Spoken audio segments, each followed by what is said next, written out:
Nah Mbak Vera, ada nggak sih komunikasi seperti apa sih Mbak Vera yang biasanya tuh paling efektif gitu, paling mempan buat menyentuh hati dan pikiran anak gitu? Oh, aku ingin ikut berpuasa. Itu biasanya cara komunikasi yang seperti apa sih Mbak Vera? Atau pendekatannya seperti apa biasanya? Oke, eee, dalam banyak hal ya, seringkali anak itu jadinya termotivasi untuk ikutan justru dari hal-hal yang sifatnya nggak usah diomongin, jadi nonverbal, jadi dari apa yang dia lihat gitu ya. Mhm.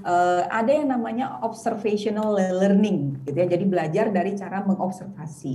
Jadi ketika anak melihat orang tuanya dengan senang, dengan ikhlas, dengan senyum menjalani ibadah puasa, bangun sahur gitu ya, terus makan bareng sambil ketawa-ketawa gitu yang ngobrol, kok kayaknya asik ya. Terus mungkin sholat subuhnya bareng-bareng berjamaah gitu ya. Kalau kalau dulu sebelum pandemi kan kita bisa rame-rame ke masjid ya, tapi sekarang kan agak dibatasi gitu ya. Jadi sholat jamaah subuh di rumah gitu. Jadi anak tuh kan melihat, dan anak tuh paling suka kebersamaan kalau Mhm. melakukan sesuatu bersama-sama dengan keluarga yang lainnya gitu ya. Mhm. Di situ mungkin ada senda gurau sama anggota keluarga yang lainnya gitu. Nah itu anak melihat kok asik ya kayaknya. Terus nanti juga dia dilibatkan misalnya dalam menyiapkan makanan berbuka puasanya. Oke, ini mau puasa apa nih gitu.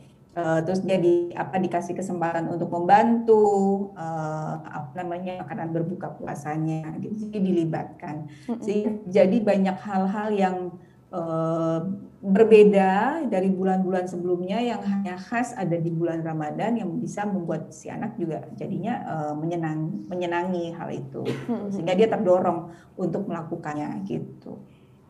Nah Mbak Vera, boleh nggak sih kasih contoh konkretnya mungkin kebiasaan seperti apa yang biasanya tuh punya impact besar buat anak ingin lagi besoknya puasa gitu? Karena menciptakan anak yang senang puasa itu dengan membangun vibes puasa yang menyenangkan juga kan begitu Mbak Vera ya. Nah Ya, biasanya kebiasaan seperti apa sih nih yang boleh ditanamkan sama bunda-bunda di rumah ini biar anaknya senang menjalankan puasa Mbak Vera? oke. Intinya tuh anak kan bekerja pakai prinsip pleasure ya. Mhm. Jadi pleasure principle. Jadi prinsipnya berdasarkan kesenangan. Jadi kalau dia senang, dia akan ulang lagi.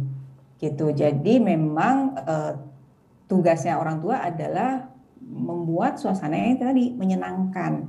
Gitu. Nah, ini dalam konteks kita ini ya, apa namanya, pandemi, di mana kita nggak boleh kemana-mana. Kalau Ya.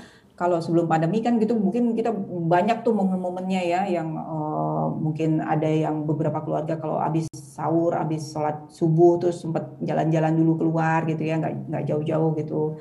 Terus ada juga mungkin menjelang berbuka ada yang bagi-bagi makanan untuk berbuka puasa. Jadi banyak momen-momen khas yang bisa jadi menyenangkan untuk anak.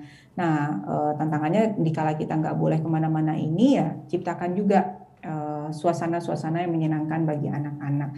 Katakanlah misalnya setiap sore gitu ya sambil menunggu buka puasa dibacakan buku cerita atau apa melihat video-video singkat yang tentang cerita-cerita Nabi misalnya Mhm. seperti itu gitu ya. Atau sekarang kan ada banyak apa film anak yang animasi gitu ya bisa jatah nontonnya misalnya cukup 30 menitan gitu.